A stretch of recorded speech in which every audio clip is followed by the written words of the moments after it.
शांति। आज की तारीख है 1/3/15 और आज रविवार है।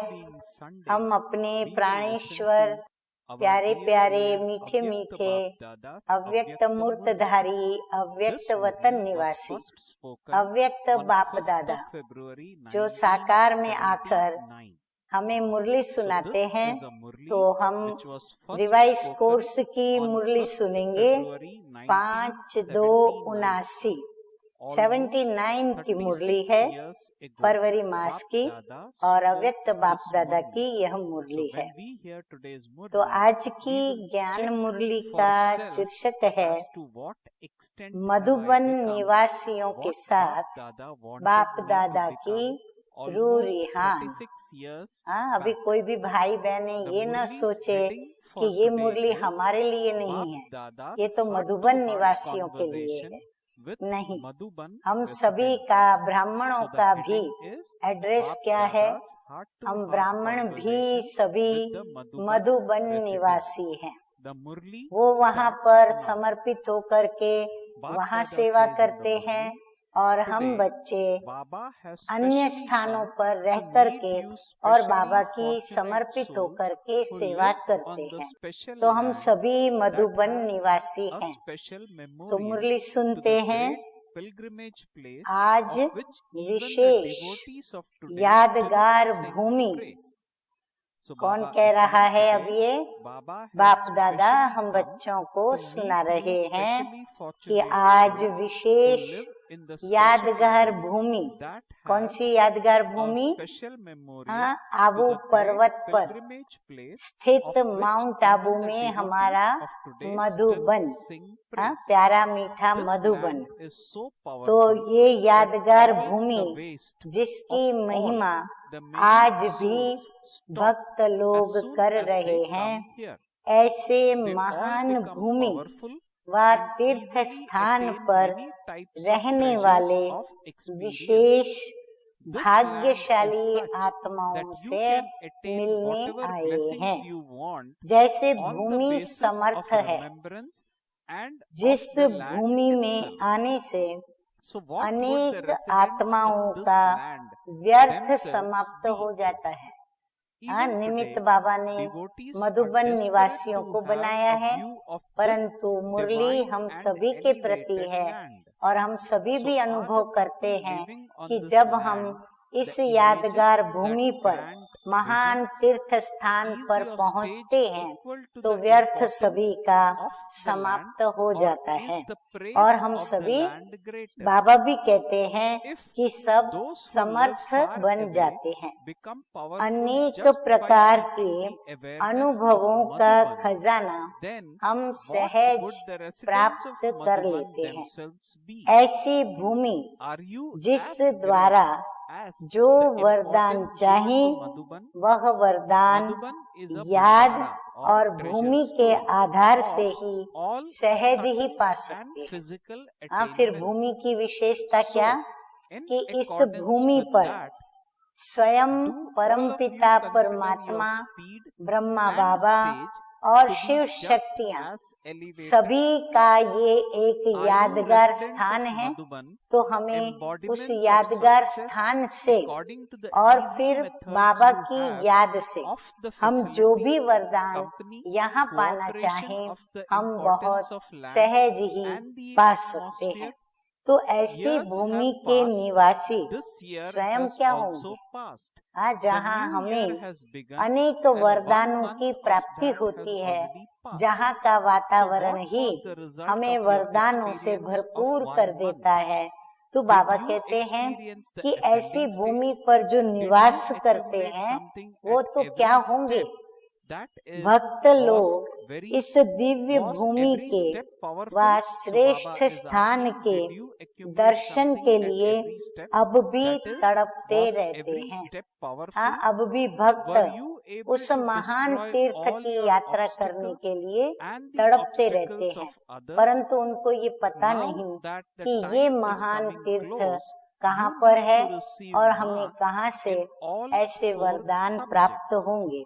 तो ऐसी भूमि पर रहने वाले दर्शनीय मूर्त हैं। तीर्थों पर जो जाएंगे तो वो वहाँ पर प्रभु मंदिर में जाते हैं, प्रभु के दर्शन करते हैं।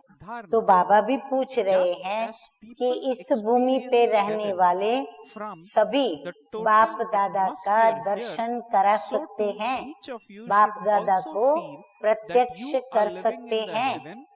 इसलिए बाबा कहते हैं कि दर्शनीय मूर्त है। जैसा स्थान का महत्व है ऐसी स्थिति भी रहती है, बस स्थिति से स्थान की महिमा ज्यादा है। मंदिर का महात्म्य तो होता ही है, लेकिन मंदिर का महात्म्य कब है? जब मंदिर के अंदर दर्शनीय मूर्त जो होती है वो आकर्षित करती है। तो बाबा कहते हैं कि स्थिति ऊंची है या फिर स्थान की महिमा ज्यादा है। दूर रहने वाले सिर्फ मधुबन की स्मृति से ही समर्थ बन जाते हैं। हम जो दूर रहने वाले हैं, हमें मधुबन जाना होता है, तो कितने दिनों से अंदर में खुशी की लहरें और आत्मा अंदर में शक्तियों की और सामर्थ्यता की महसूसता करती रहती है। तो मधुबन निवासी क्या हूँ? दूर रहने वालों को इतने अच्छे अनुभव होते हैं। तो बाबा कहते हैं जो बिल्कुल समीप रहते हैं ऐसे मधुबन निवासी फिर क्या होंगे? जैसा महत्व है वैसे ही महान है। बाबा घड़ी घड़ी क्यों कहते हैं? ताकि हम अपने चार्ट में देखें, अपने दिल दर्पण में देखें, और यदि हमारे में कोई महानता की कमी है तो वो महानता हम भर दें। और बाबा हमें कितना ऊंची दृष्टि से देखते हैं ये भी हम बच्चों को समझना है। तो जैसा महत्व है वैसे ही महान है।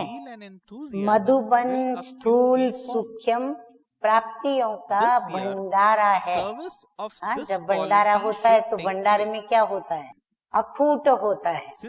तो बाबा कहते हैं मधुबन भी हमारा अखूट भंडारा है।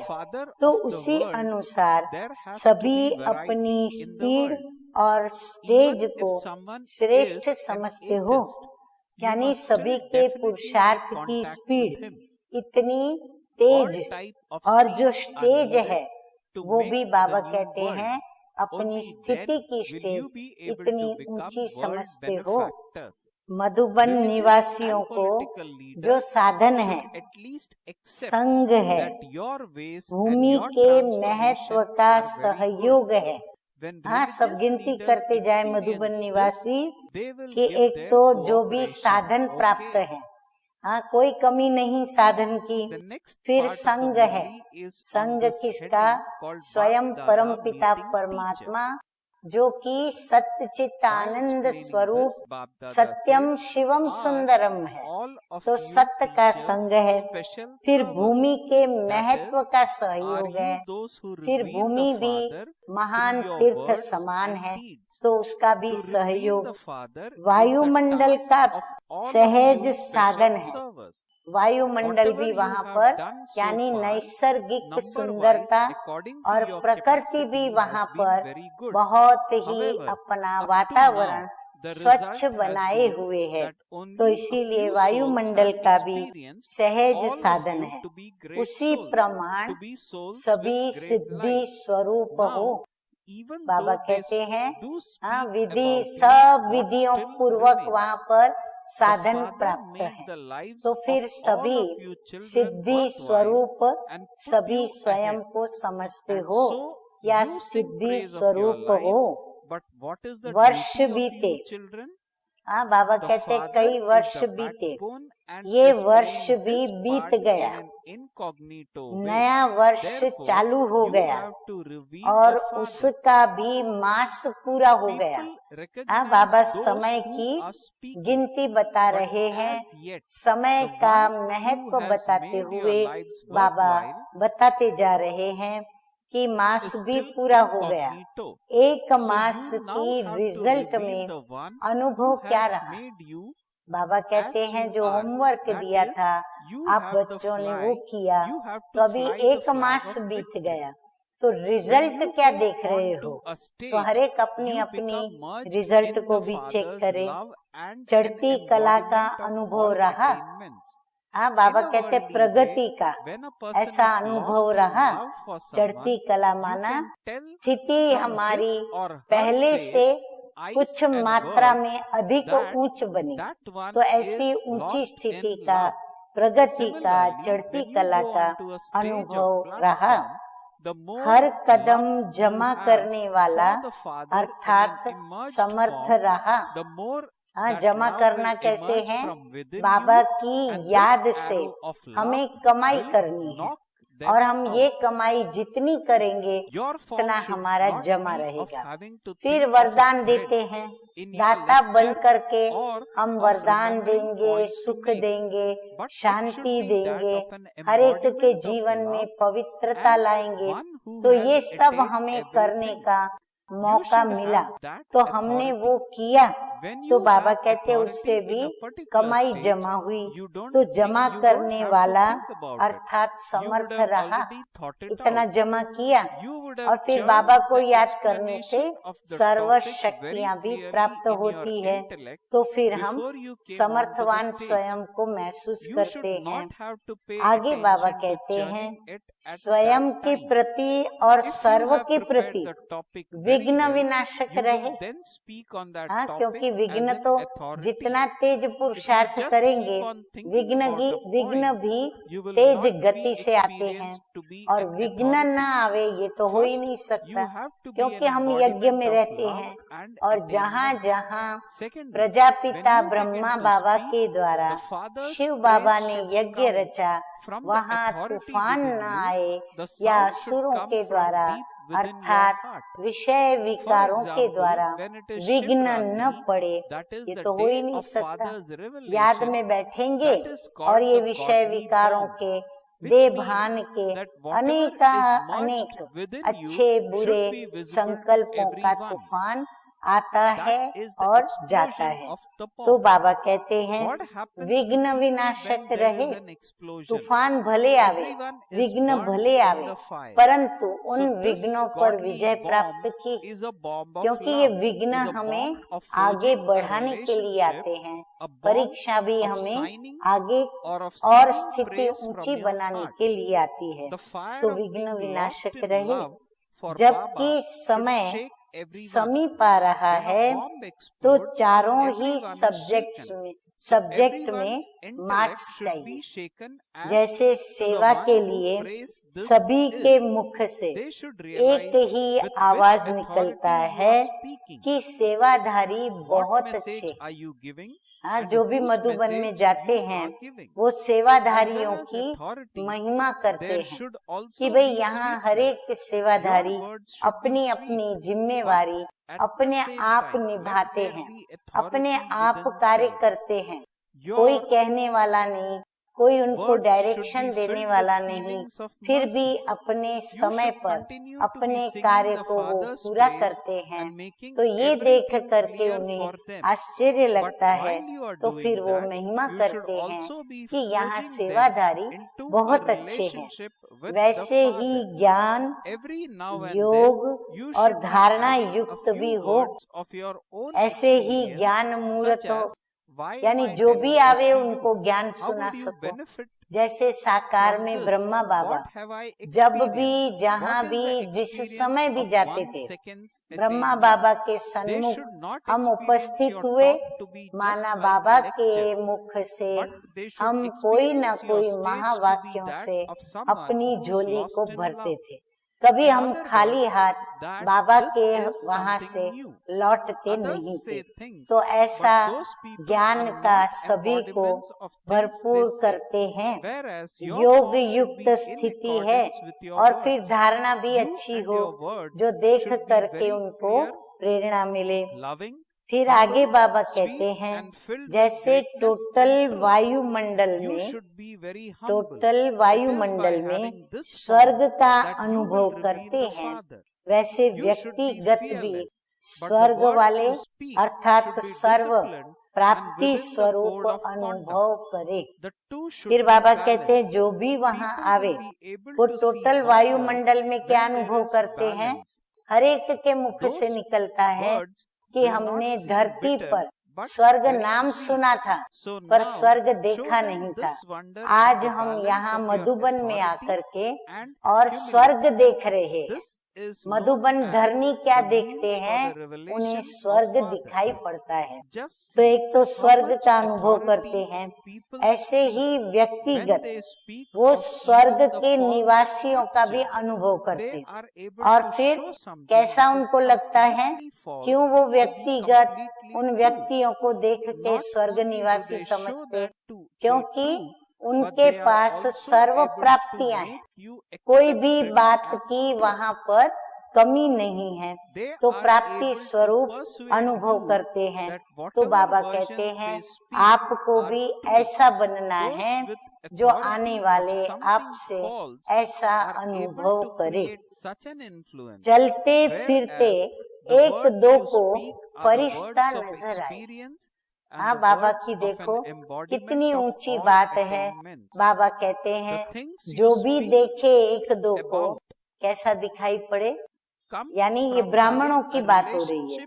ब्राह्मण आपस में एक दो को देखे तो कैसा देखे, जैसे कि फरिश्ता, जैसे कि भी नहीं, बाबा तो कहते हैं फरिश्ता ही दिखाई पड़े, माना फरिश्तों की तरह चलना, उठना, बैठना, बातें करना, भोजन करना, सब आपस में एक दो को उस प्रकार से देखे। अच्छा, अभी कुछ सेवाओं के प्रति बाबा ने इशारे दिए हैं, तो वो इशारे सुनते हैं। इस वर्ष सभी वर्ग वालों को संपर्क में लाओ। बाबा कहते हैं जितनी भी विंग्स बनी है ना, प्रत्येक विंग्स वालों को अभी क्या करो, संपर्क में लाओ।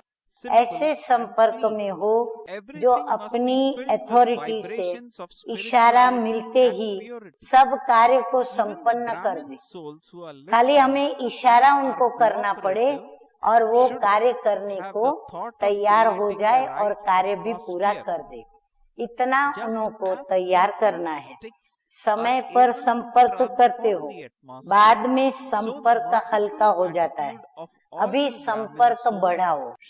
हाँ, जो भी वीआईपीस या वीवीवीआईपीस हमारे संपर्क में आते हैं तो हम थोड़ा दिन तो उनको बरोबर फॉलो करते हैं, लेकिन फिर धीरे धीरे क्या होता है, हम फॉलो करने में थोड़े हल्के हो जाते हैं। तो बाबा कहते हैं ऐसे हल्के नहीं बनो, लेकिन उनके साथ कंटिन्यू संपर्क बनाए रखो। जैसे शुरू में लक्ष्य रहता था कि हरेक का भाग्य जरूर बनाना है, तो संपर्क वालों को भी जब समीप लाएंगे तभी वो अपना भाग्य बनाएंगे। तो लक्ष्य रखना है कि मुझे सभी का भाग्य अवश्य बनाना है। वैसे अब लक्ष्य हो कि हर वर्ग की आत्माओं को संपर्क में लाकर विशेष सेवा के अर्थ निमित्त बनाकर सहयोग लें। अभी सभी स्थानों पर मध्यम क्वालिटी के हैं, अभी इतने वीआईपी टाइप के स्टूडेंट आते नहीं हैं, परंतु मध्यम क्वालिटी के हैं। लेकिन आखिरी तो सभी को पहुंचना है। हाँ, भले अभी हमारे संपर्क में साधारण आते हैं, लेकिन बाबा कहते हैं आखिरी वीआईपी को भी संपर्क में तो यहाँ तक आकर के तो पहुंचना ही है। ऐसी विशेष आत्मा निकले जो एक द्वारा अनेकों को संदेश प्राप्त हो जाए। जो भी ये संपर्क वाले हैं, बाबा कहते हैं उनमें से कोई एक व्यक्ति ऐसी निकले जिनके द्वारा अनेकों को बाबा का संदेश मिले, उनकी आवाज का इतना महत्व हो, उमंग उत्साह पैदा हो जाए, तब तो क्यों लगेगी। हाँ, बाबा कहते बहुत लंबी आबू रोड से लेकर के ऊपर तक क्यों लगेगी, परंतु क्यों कब लगे, जब हरेक में ये उमंग और उत्साह हो कि मुझ आत्मा का पिता परमात्मा सृष्टि पर आ गया और इस स्थान पर वो हमें मिलेगा। जब ये उनको पता चले तब तो इतनी लंबी क्यों लगेगी।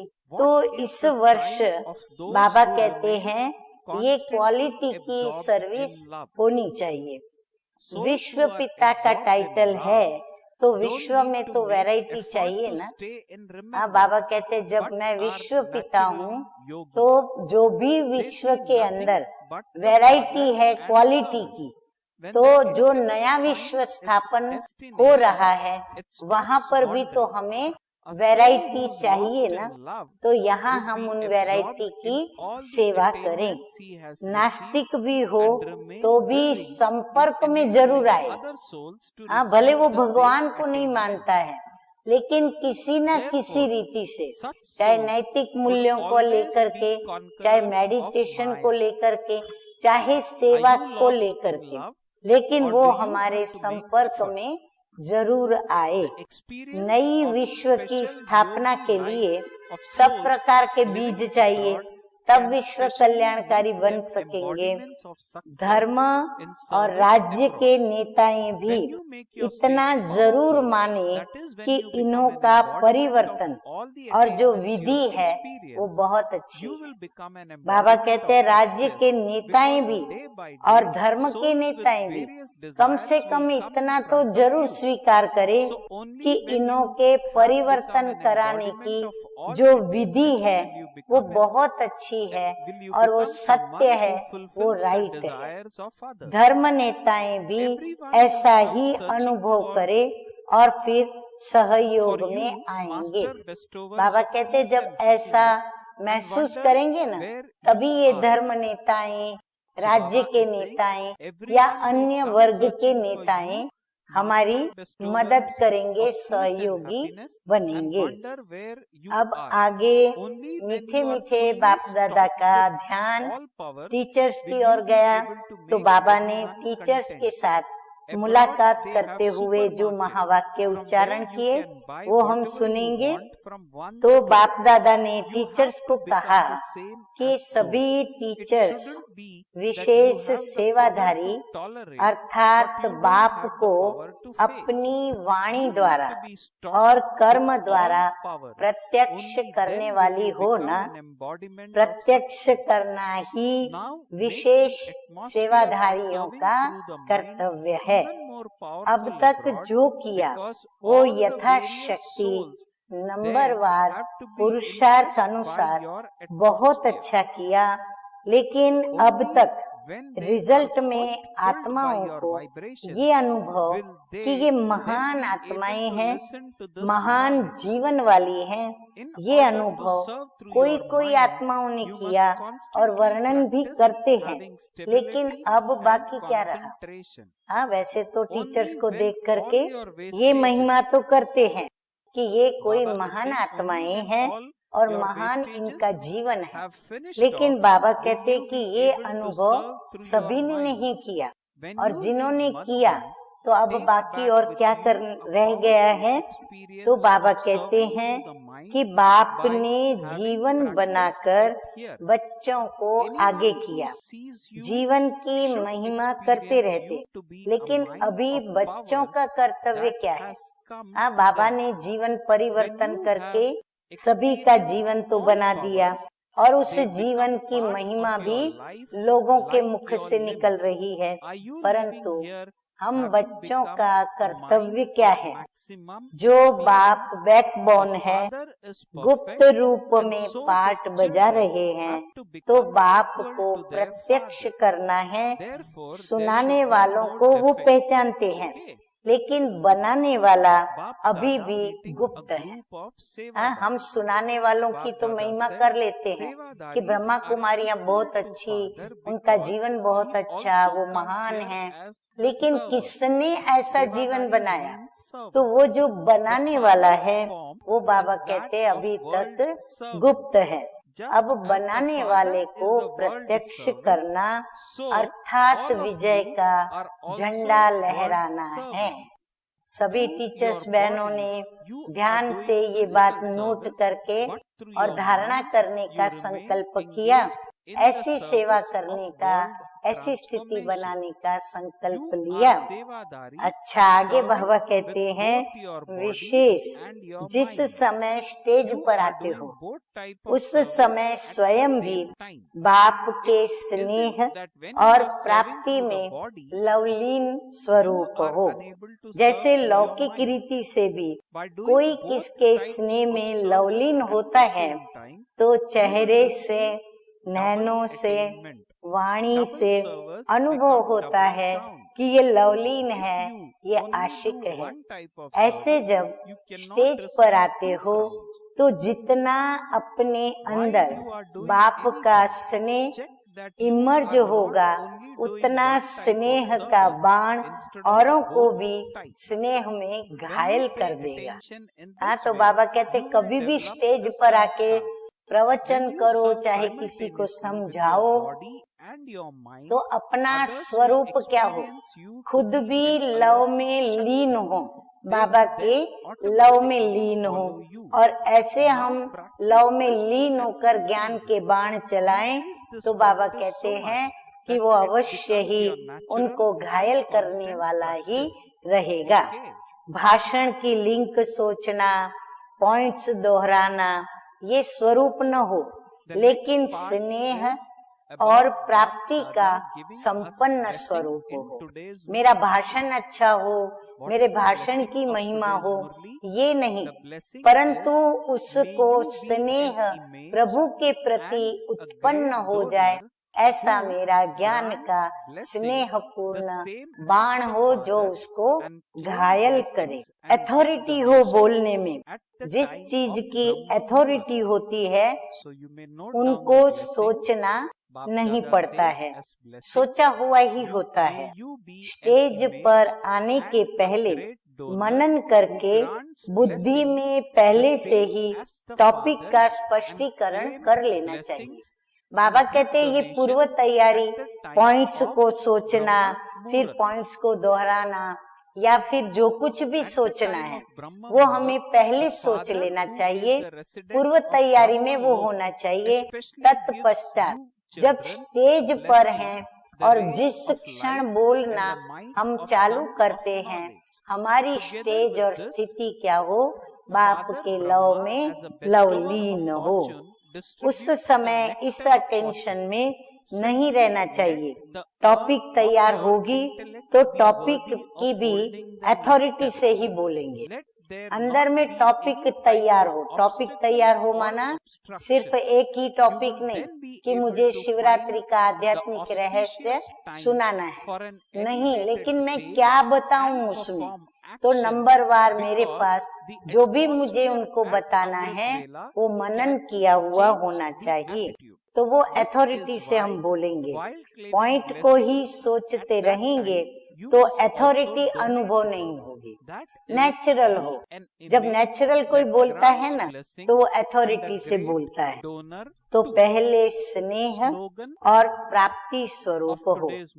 दूसरा, जब बोलना शुरू करते हो तो एक अंदर की अथॉरिटी और बोल में पहले दिल की आवाज से बाप की महिमा हो।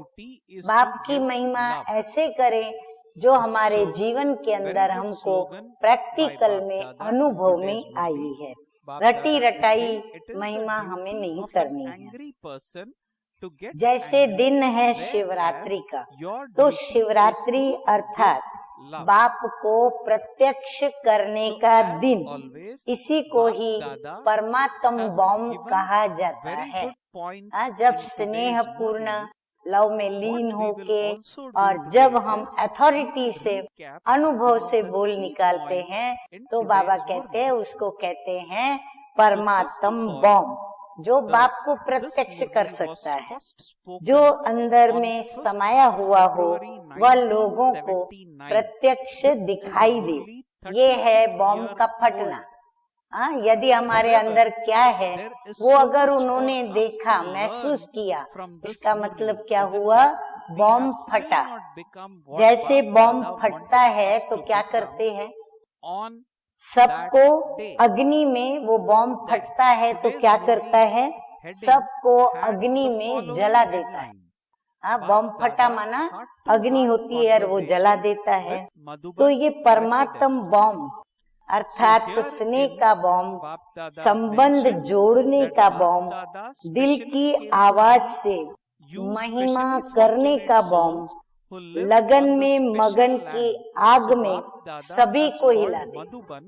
हाँ, ये बॉम्ब हमारा ऐसा फूटे जो बाबा ने कहा स्नेह, संबंध, दिल की आवाज, महिमा, लगन में मगन होने की आग उनके अंदर जैसे प्रज्वलित कर दे। जब बॉम्ब फटता है तो सब हिल जाते हैं ना। बाबा कहते हैं ऐसी स्पीच होनी चाहिए जो वो हिल जावे, तो सबकी बुद्धि को हिलावे। ये किसकी महिमा है? सबकी बुद्धि को हिलाने वाली महिमा तो एक परम प्रिय परम पिता परमात्मा की ही है। तो बाबा कहते हैं ये किसकी अथॉरिटी से बोल रहे हैं और ये क्या और किसका संदेश दे रहे हैं? हाँ, उनको ये अंदर में आना चाहिए। अथॉरिटी भी अभी आप हो, मधुरता भी हो। बाबा कहते हैं अथॉरिटी से बोलो जरूर, परंतु बोल में क्या हो? मधुरता भी हो, शब्दों की मधुरता हो, लेकिन अंदर में समाई हुई अथॉरिटी हो। शब्द भी रहम दिल की भावना के हो, स्पष्ट भी करते रहें, लेकिन स्पष्ट करते हुए बाप की महिमा करते हुए संबंध भी उनका जोड़ते जाएं कि हम ये क्यों कहते हैं, इससे क्या प्राप्ति होगी और हम लोगों का अनुभव क्या है, एक घड़ी की भी प्राप्ति क्या है। ऐसे बीच बीच में निजी अनुभव का उनको आवाज लगे, हमारे आवाज में उनको ये सब बातें महसूस हो, सिर्फ भाषण न लगे, लगन में मगन मूर्त अनुभव हो। ये नवीनता है। लोग कहते हैं लेकिन स्वरूप नहीं बनते। आपका बोल और स्वरूप दोनों साथ साथ हो, स्पष्ट भी हो, स्नेह भी हो, नम्रता भी हो, मधुरता भी हो और महानता भी हो, सत्यता भी हो, लेकिन स्वरूप की नम्रता हो तो उस रूप से बाप को प्रत्यक्ष करना है। कितना अच्छा बाबा ने हमें भाषण कैसे करना है, स्पीच क्या देनी है, कैसे देनी है, किस स्थिति में रह करके किस अवस्था से देनी है, कितना सुंदर, जैसे कि हमें एक लेसन करा दिया बाबा ने, एक ट्रेनिंग दी जैसे। अब हमें वो ट्रेनिंग को प्रैक्टिकल में करना है। निर्भय हो लेकिन बोल मर्यादा के अंदर हो। ये दोनों बातों का बैलेंस हो। जहाँ बैलेंस होता है वहाँ कमाल दिखाई देती है और वह शब्द कड़े नहीं लेकिन मीठे लगते हैं। तो अथॉरिटी और नम्रता दोनों के बैलेंस की कमाल दिखाओ, इसको कहा जाता है बाप की प्रत्यक्षता का साधन। जैसे झूठे शास्त्रों की अथॉरिटी वाले भी कितनी अथॉरिटी से बोलते हैं, जो है बिल्कुल असत्य बात, परंतु उसको कैसे सिद्ध करके बताते हैं। न सिर्फ सिद्ध करते हैं लेकिन बाबा कहते हैं मनवाते भी हैं, सुनने वाले को मनवाते भी हैं कि सतवचन महाराज ऐसा कहलवाते भी हैं। जब वह झूठ की अथॉरिटी वाले इतना प्रभाव डाल सकते, ये तो अनुभव के बोल हैं, प्राप्ति स्वरूप के बोल हैं। बाबा कहते जब वो इतना प्रभाव डाल सकते तो तुम्हारे तो अनुभव के बोल है, तुम्हारे तो स्वयं जो प्राप्त किया है वो प्राप्ति के बोल है। तो बाप से आपका संबंध है, उनकी बातें हैं, क्यों नहीं आप भी कहलवाओगे और मनवाओगे। तो अब समझा क्या करना है, परिचय को पूरा स्पष्ट करना है। एक पॉइंट सुनाकर बाप की तरफ उनका अटेंशन खिंचवाओ, सारी पॉइंट्स बोलकर बाप की महिमा के बोल करके बाप की तरफ अटेंशन खिंचवाओ। बार बार पत्थर पर स्नेह का पानी डालते जाओ, तब ये पत्थर पानी होगा। और जितना हो सके साइलेंस का प्रभाव भी हो, अंदर की जो साइलेंस है उनका भी प्रभाव हो। रूपरेखा ही अलौकिक हो, सिंपल, स्वच्छ, रूहानियत व प्योरिटी के वाइब्रेशंस हो। सुनने वाली जो सहयोगी ब्राह्मण आत्माएं होती, उन्होंने भी वायुमंडल को बनाने का संकल्प हो। जैसे अगरबत्ती वायुमंडल का परिवर्तन कर देती, वैसे सब ब्राह्मण आत्माओं की वृत्ति, रहम की वृत्ति अगरबत्ती का काम करे, जो आने से ही उनको महसूस हो कि ये कोई अलौकिक सभा है। अच्छा, स्नेह मिलन से स्नेह की वो झोली भर कर जाएंगे और फिर सबको वह स्नेह बांटेंगे। वरदान है, ब्रह्म मुहूर्त के समय वरदान लेने और दान देने वाले बाप समान वरदानी महादानी भव। ब्रह्म मुहूर्त के समय माना अमृत वेले के समय विशेष ब्रह्म लोक निवासी बाप सूर्य की लाइट और माइट की किरणें बच्चों को वरदान रूप में देते हैं। साथ साथ ब्रह्मा बाप भाग्य विधाता के रूप में भाग्य रूपी अमृत रूपी कलश अमृत को धारण करने योग्य हो, किसी भी प्रकार का विघ्न या रुकावट न हो, तो सारे दिन के लिए श्रेष्ठ स्थिति व कर्म का मुहूर्त निकाल सकते हो, क्योंकि अमृत वेले का वातावरण ही वृत्ति को बदलने वाला होता है। इसलिए उस समय वरदान लेते हुए दान दो, अर्थात वरदानी भव, वरदानी बनो। अच्छा, मीठे मीठे सिकिलदे बच्चों प्रति मात पिता बाप दादा का याद प्यार और गुड मॉर्निंग। रूहानी बाप की रूहानी बच्चों को नमस्ते। हम रूहानी बच्चों का रूहानी बाप दादा को याद प्यार गुड मॉर्निंग और नमस्ते नमस्ते। ओम शांति।